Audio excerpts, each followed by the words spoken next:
Each book of the Bible is rooted in history. The books of 1st and 2nd Samuel recount the history of Israel's transition from the period of the judges to the beginning of the monarchy, stretching from the birth of Samuel to the final days of King David.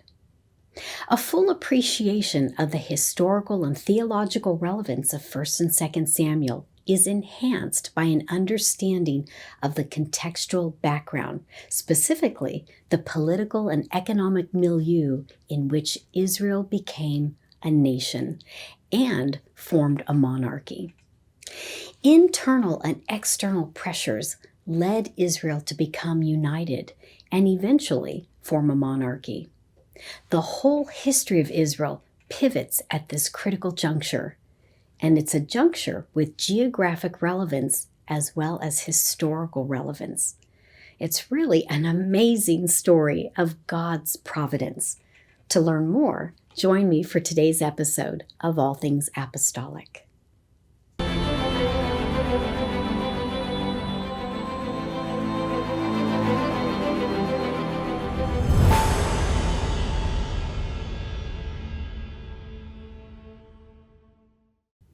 To set the stage for 1st and 2nd Samuel, I want to briefly look at the Pentateuch and Joshua and Judges.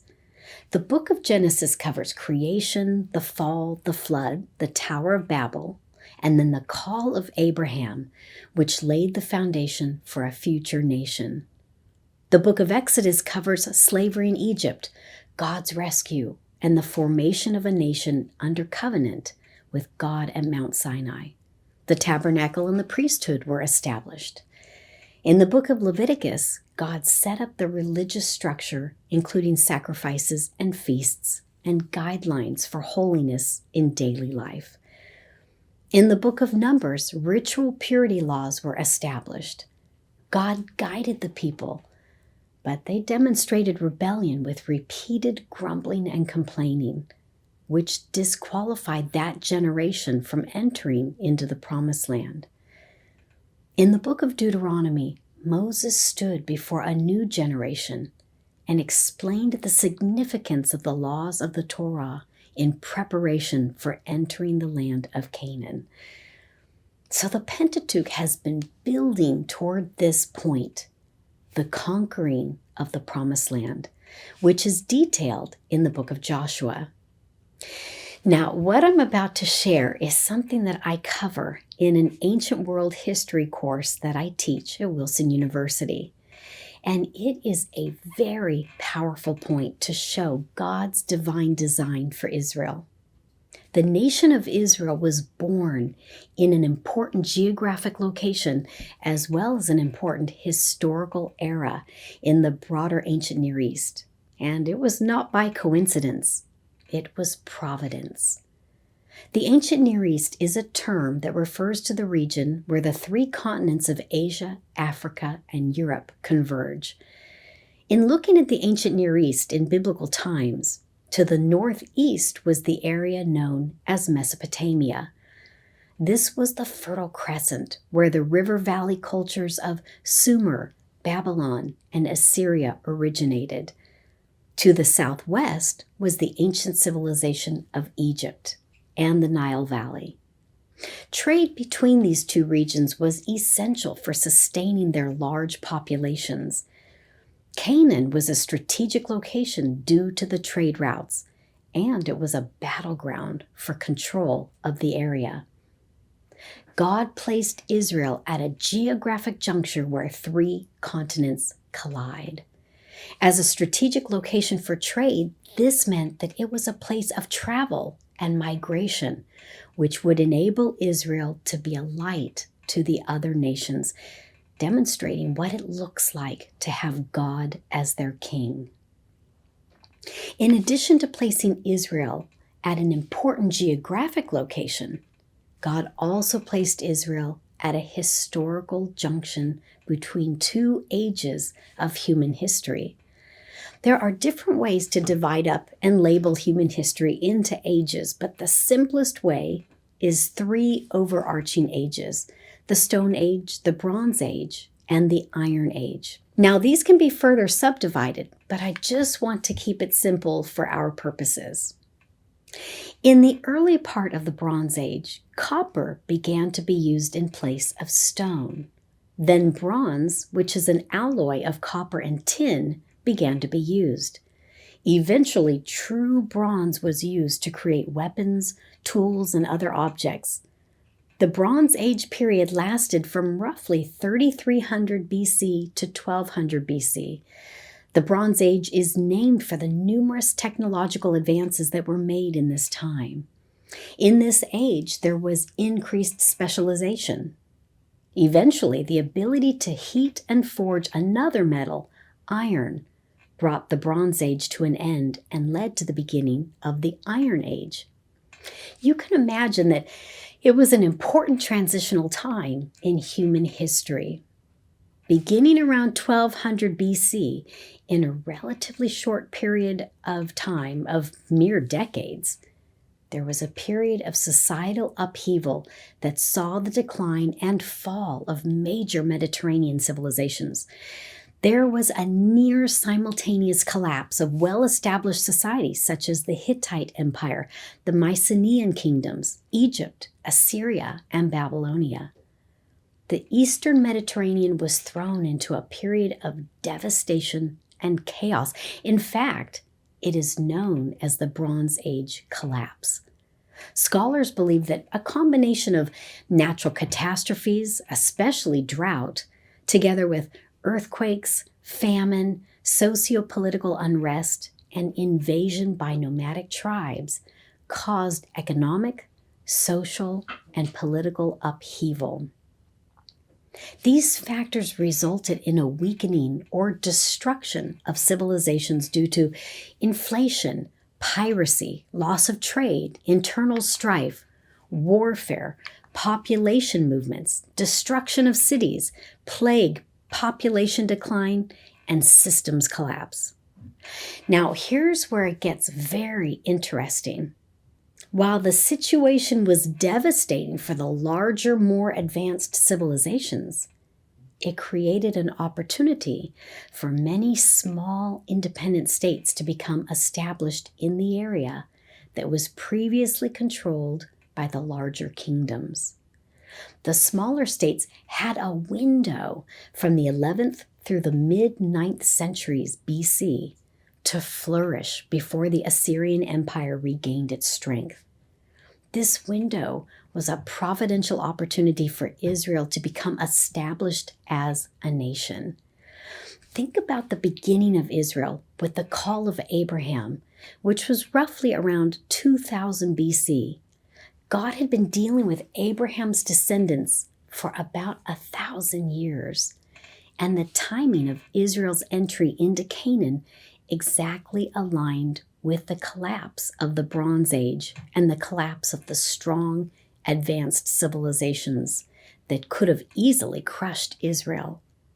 To me, this is such an amazing part of the story of the conquest of the Promised Land because God timed it perfectly with the transition between one historical age and another. There was a narrow window to conquer the land, get established, and to flourish before powerful nations or empires could overtake them. I sometimes wonder how things may have turned out for Israel if they had conquered the land 40 years earlier when God had originally commanded them. Due to their fear and disobedience, they lost almost half a century of time, which would have given them even more time to establish themselves before the surrounding empires regained their strength. So now this puts the book of Joshua, which covers Israel's conquest and division of Canaan, into a global or at least a regional perspective. For Israel to be successful, Joshua emphasized Israel's need for unity among the tribes and obedience to God. There was a providential window of time in history, but in order to fulfill their purpose, they needed to act obediently to God and in unity with each other. In the final chapter of the book, Joshua charged the people to choose this day whom they would serve. And the people said, God forbid that they should forsake the Lord. And the Bible tells us that Israel did serve the Lord all the days of Joshua and all the days of the elders that outlived Joshua. But then came the period of the judges. Joshua had told the people to get rid of their foreign gods in order to serve the Lord properly, but they hadn't. And instead of destroying the pagan culture of Canaan, they absorbed it. The book of Judges shows cycles of Israel living sinfully, then becoming oppressed, then crying out for mercy, then God raising up a judge to be a deliverer, followed by a period of peace, and then Israel sinning again. God provided a series of judges. However, the judges themselves showed a propensity to moral weakness, and Israel kept falling into sin. By the end of the book of Judges, Israel was becoming more like the nations around it. Israel had not completely conquered the promised land as God had commanded. In order to become established in Palestine, Israel had to contend with the native Canaanites as well as the Philistines, who were relatively recent immigrants to the land.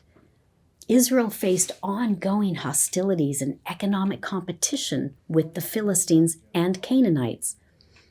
The Philistines were the primary enemy of Israel during this period.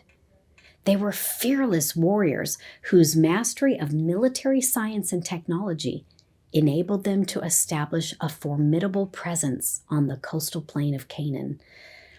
With the collapse of the Hittite Empire around 1200 BC, the Hittite monopoly on iron was broken, and the wide recognition of iron as a superior material for tools and weapons ushered in the Iron Age.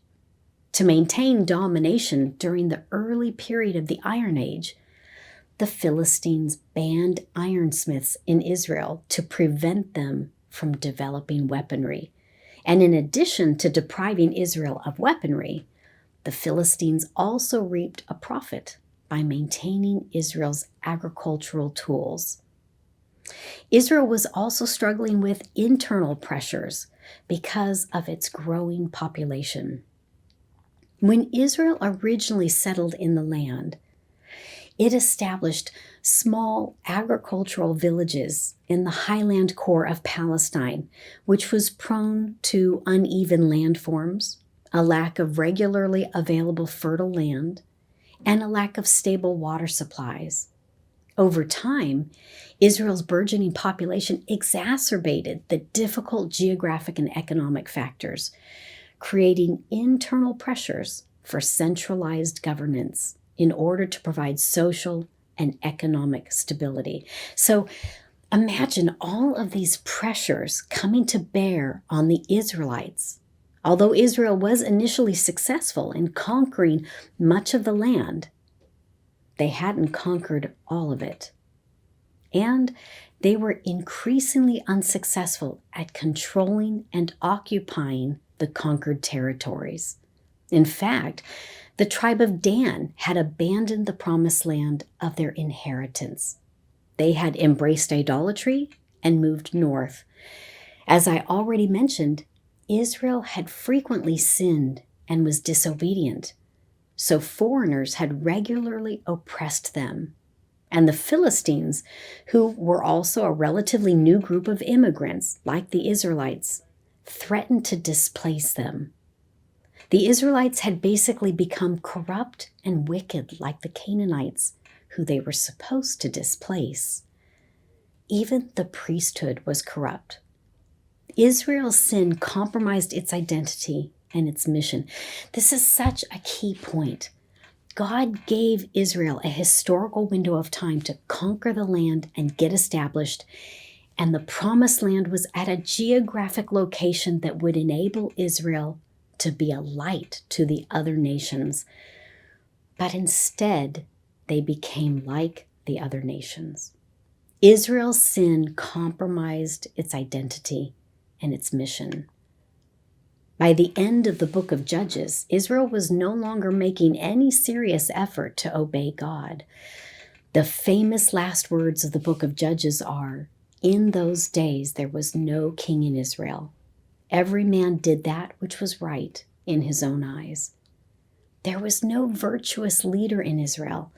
The moral failure of much of the period of the Judges emphasized the need for a virtuous king. Who could rescue them from this mess? The answer comes in the book of Samuel, which we will discuss further in the next episode. Thank you for joining me for today's episode of All Things Apostolic. And until next time, take care and God bless.